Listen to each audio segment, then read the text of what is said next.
Hello, beautiful. I'm Rebecca Davi, and you're listening to The Rebecca Davi Show, empowering people around the world. Today's guest is a founder and a news publisher of MSP Global. It's really important we focus on the thoughts that we put into our mind. He's also an international best-selling author. He's a radio host and PR media specialist and a professional speaker. Now, without further ado, let's give a huge welcome to our special guest, Mark Stephen Paula, to the Rebecca Davi Show. How are you doing? Hey, Rebecca, thank you for the lovely introduction. It's great to be here. Oh, I'm excited about your journey. First of all, how did you get into the media industry? I started my entrepreneurship journey in network marketing, and I built a team of 60, recruited into 6 different countries. I used to watch the speakers at network marketing events sharing their stories. And that was what I had a passion for. So I left network marketing to follow my passion and become an inspirational speaker. I spoke all over the UK, didn't earn any money to start with. I had no profile. But then little by little, I started to get results. I spoke in schools. I ended up speaking on the same stage as Jack Canfield in Toronto, and I become a #1 best-selling author. To cut a long story short, Rebecca, I was interviewed on a radio show sharing my story, and they asked me to come back and co-host the radio show to an audience of 3 million in the USA. And that was the start of me getting into media and PR. I've launched my own premium PR agency, TMSP agency, my own publishing platform, MSP Global.com, and now I have my own radio show and television show as well. That is incredible. Must have taken a lot of work, a lot of determination, a lot of persistence in order to get there. So what kept you going? I know that you said you used network marketing, but what other strategies did you use? So when I started first in network marketing, I didn't have the budget to create what I would have liked to have invested in at that time. But I never let that stop me from making progress, Rebecca. So I started by sharing my story on Facebook, video before lives even were a thing on Facebook.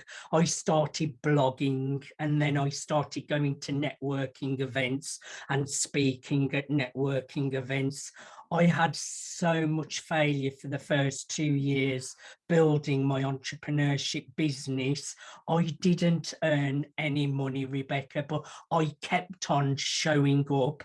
I kept on doing the daily activities that led to me getting the results that I have got now.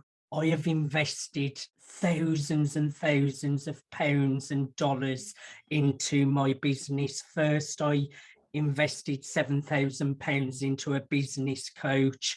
I've then had life coaching, voice coaching.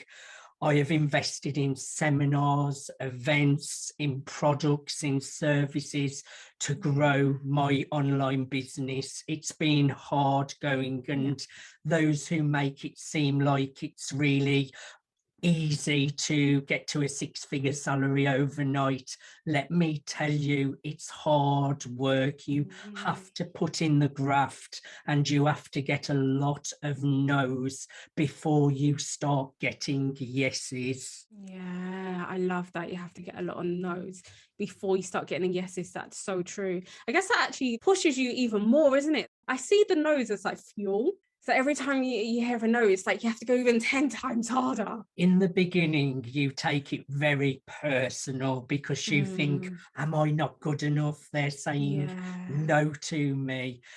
But now it really doesn't faze me. I get a lot more yeses than I do no's now, but part of success is getting those no's, and rejection truly is a part of success. So taking us back, Mark, rewind, because I know you've experienced, like anyone else who's successful, they experience hardship. Yeah, Those so times. Rebecca, my backstory, I was heavily bullied about my Mm. sexuality and about the way I looked right from the moment I started primary school. So an Wow. everyday occurrence for me was big chin, big ears, gay, queer, you name it, I was called it. That led to me having low self-esteem, low Of course. self-confidence, and also a really bad education. I always joke, if you put all my GCSE results together, they would spell the word fudge. I had started to play up. I had started to really play up at school, especially secondary school, because I realised by making people laugh, it calmed down the bullying. So I became a Mm. joker, always being cheeky to teachers to mask how I was feeling inside and to calm down the bullying. So I left school with a really bad education. At the age of 15, I did start hairdressing at the age of 15. That was great. It opened me up to building great customer service skills, dealing with the public. That really built my confidence. But I also started drug taking at the age of 15. It started with soft drugs to start with, things like cannabis, ecstasy. But by the age of 21, my party lifestyle had got out of control and I became addicted to crack cocaine and heroin. I went on a party night out with friends, having the time of my life 1 minute. I tried a new clubbing drug. The next minute, I woke up in hospital. My No. chest was all shaven, where shock pads had been used on me to bring me back to life. God. Bruises all up my arm, where adrenaline had been pumped into me to bring me back to life. I was living a bad life that was going nowhere. The worst thing of all, Rebecca, you would have thought that would have woke me up to a better future. But I went out the day I got let out of the hospital. I still had the sticky pads on my chest from the monitor machines from the hospital. And I went back to the friend's house party that I had left from the night before, and I carried on taking ecstasy the same day that I had just died from drug use. Like I mentioned, no direction for the future, low self-esteem, living for the party lifestyle. And it was a few days after that, my mum caught me in my bedroom taking crack cocaine. She ran in the bedroom, grabbed the crack pipe off me, ran outside with the crack pipe, chucked it down the drain, and she Yeah. did one of the best things she could have ever have done for me. I didn't say that at the time, but she kicked me out of the family home. Yeah. I moved away from the area. Your associations in life are really important. People either lift you up or they drag you down. Oh, I moved 100%. away from drug dealers, from family members that were also on drugs at the time, and I cold turkeyed and give up crack cocaine and heroin just by Wow. using the power of my mind. I didn't see a doctor, I didn't have medical assistance. I think it's Wow. important, I do say, anyone suffering with addiction, I do recommend you see a doctor. That's what they are there for. You should never Mm. suffer alone. But I did it by using the power of my mind, going through the pain of the hot and cold flushes. It's really important we focus on the thoughts that we put into our mind. The mind is really, really powerful, and I Yeah. use the power of my mind. And if you believe in yourself and believe that you can create something better for your future, you can create a whole new reality. That is so true, Mark. It's like telling yourself like how great you are, constantly saying like certain affirmations affirmations. Yes. In addition to that, like visualizing as well, isn't it? So seeing yourself as the person you want to be transformed into. How did you make that shift and say that, you know what, I'm not going to be the old Mark? And how did you make sure you didn't go back to that person you were? Firstly, your points on affirmations. I use affirmations daily. I also use visualization every evening. I visualize the person that I want to be. I visualize that it's already happened, just like an Olympic athlete visualizes winning their race day before it happens. Those little daily rituals, if you do them consistently over time, do help you to create a better future, Rebecca. I'm a big advocate of visualization, meditation, gratitude. All of these things do help you. It was a slow road to recovery. I carried on a party lifestyle. By the age of 25, I got in a relationship and he was an alcoholic with a real big alcohol problem. I grew up really quickly at the age of 25 to 30. It was a 5-year relationship. It was no longer just about me and my party lifestyle and being selfish about my needs. It was like I had to look after someone else with a problem and addiction then, and I had to grow up really quickly because I'd get calls on a weekend from police saying my partner had been caught fighting, he's in the cells. I had to take him to rehab clinics, and it was no longer about me. It was like I was looking after someone. The relationship was a little bit toxic. I should have probably have left at about 9 months, but I stayed and for 5 years up until the age of 30. But that time, I do feel like it was there to stop me being selfish and reckless with my decisions and really have to look after someone else so that I grow up and start being more responsible. So it was like a lesson to help me and to move me into a brighter future. I truly believe that. I mean, you've been through so much, Mark. Well, what are you most grateful for? I am really grateful to family, especially my mom, my dad, my cousin, going to see my cousin's kids. That is what I think is really important, that you really spend time with loved ones and family and friends. That should always be a priority, because I'm 40 now, Rebecca, and as I get older, the years seem to be going faster. You look 18, Mark. You look 18. Oh, thank you. The years speed up as you get older, and life is truly a blessing. So you should spend time with family and loved ones. I lost my nan a couple of years ago, who I was so close to.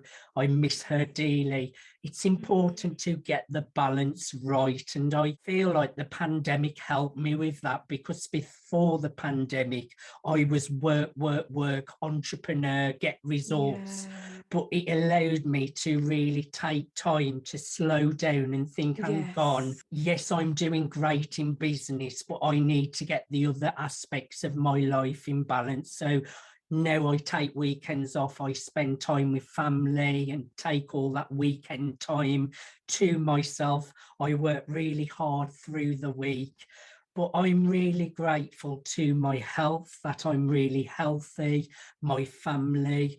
I'm grateful to all my clients for trusting me in business to work with them and help to support them. I'm grateful my businesses are all succeeding, because I've been on the other side where I've been showing up online smiling but feeling like a failure. I really think it's important to count every single blessing. So you've got so much to be grateful for. I think it's absolutely amazing. I love what you said in regards to the pandemic allowed you to really slow down and kind of use the time to reflect.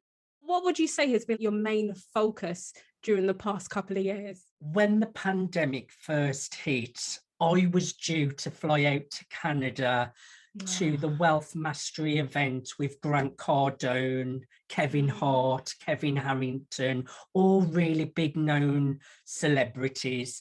I got a $10,000 ticket where I was having lunch with Grant Cardone, photos with Grant Cardone, Kevin Hart, VIP dinners. That was cancelled due to the pandemic. But at that very moment, I was still doing PR and media at this stage, but I rebranded. So I launched mspnewsglobal.com, and I also relaunched as the TMSP agency. So I completely took ownership of my businesses in my own brand. And thankfully, the businesses for the 2 years have thrived. My business has done better through the pandemic than it has ever done. And I know a lot of people have struggled out there, so I am really grateful to that. But the pandemic was great for my business, and launching mspnewsglobal.com and the agency, that has been my focus for the last 2 years. That's incredible. It's so important to re-strategize, because sometimes we get so caught up into our business that we forget that there's some things that we're doing wrong. Yes. We say wrong, but some things that we should be doing better. Yeah. I think all through the negativity, you still should look at the blessings. Like Dr. John D. Martini says, there's a blessing in every stressing. And there's been a lot of positive that has come out of this pandemic. I think the world has woken up a lot more. People have slowed down and prioritized. But there has been a lot of negativity as well, just so that I acknowledge that. I know it's been hard for a lot of businesses out there, people losing jobs, losing businesses, but there has been a lot of positivity, and light is definitely at the end of the tunnel as well. Yeah, I love that. Light is definitely at the end of the tunnel. Overcoming setback is often regarded as critical to success. What advice would you give to people who are currently dealing with adversity, or they're currently dealing with setbacks in their businesses? What would you say to them? I always say, whether it's setbacks in business, or if you are going through addiction or any kind of bullying, you do have to kind of admit to yourself that there's a problem, or you have a problem, because before you admit there's a problem, no one else can help you. I think that's really important. Also, I'm a big advocate of, you should never suffer alone. You should never suffer in silence. Reach out to a friend, a mentor, someone that you admire, someone that you trust, and ask for support, help, or guidance. I always say as well, make a plan of where you want to be, get it down on paper, because if you can make it work on paper, it can work in reality. So I always say, make a plan on paper. I'm a big advocate, like you've just mentioned, of gratitude, visualization, and meditation. Mindset is so, so important to get the results that you want to achieve. Without me of doing so much personal development and self-improvement, I would have never have changed my reality. So mindset is key. So what's next? I have just taken my business. I'm very close to hitting VAT registration, which I'm really proud of, to say I come from the past I come from. I'm very, very close to that threshold. So I'm really proud of that. I see myself taking it to multiple six figures. I do see myself at a 7-figure business. I visualize myself on billboards, on magazine covers. I have big dreams for the future. I would like to take my television show more mainstream media. I always want to be a person of service. I'll always share my story to help others, because that's my way of serving and helping to inspire others, that no matter of your past or present circumstances, you can create the future reality that you would like to create. I met up with a screenwriter today. They're interested in doing a screenplay of my life. So that is something I'm not sure what that will manifest to. So I have huge dreams. I could be here for ages sharing them, Rebecca. Amen to all of them. I definitely see you being on billboards. I definitely see you doing amazing stuff. Everything that you went through it for a reason. It's amazing to see how you just completely transformed. You're such a great inspiration to so many people out there. And I just want to thank you for adopting a positive mindset. It's so crucial, regardless of what you're going through, just to keep on striving for greatness. You're absolutely amazing, Mark. Thank you very much. Thank you so much for the opportunity, Rebecca. I've really enjoyed having a conversation with you. If the audience at home are interested in checking out more of my work, they can follow me on Instagram at markpooler1. That's at markpooler1. Or they can check out my platform at www.mspnewsglobal.com. That's www.mspnewsglobal.com. Awesome. I love it. Mark, lastly, for those people who are yet to discover their purpose, what would you say to those people watching right now in terms of increasing their confidence, transforming their mindsets? First, remember gratitude, visualization, meditation, get the mindset right. Gratitude, be grateful for every single blessing in every single day. The air that you breathe, the shirt on your back, the car that you drive, your pets, your family. The more you focus on gratitude, the more and more things that come in your life to be grateful of. Everything starts with mindset. And just remember, if I can change my life and the past and the hardships that I have been through, just think how much brilliance you have waiting to be unleashed. Thank you, Rebecca. Oh, absolutely incredible. Mark, thank you very much for joining us. You're amazing. Thank you. The pleasure's all mine. I've really enjoyed it. Now, if you haven't subscribed, I suggest you do so. Send this to your friends and your family. That way we can empower as many people across the globe to live a life full of greatness. Stay true to who you are. Keep smiling, keep shining, and most importantly, have a beautiful day.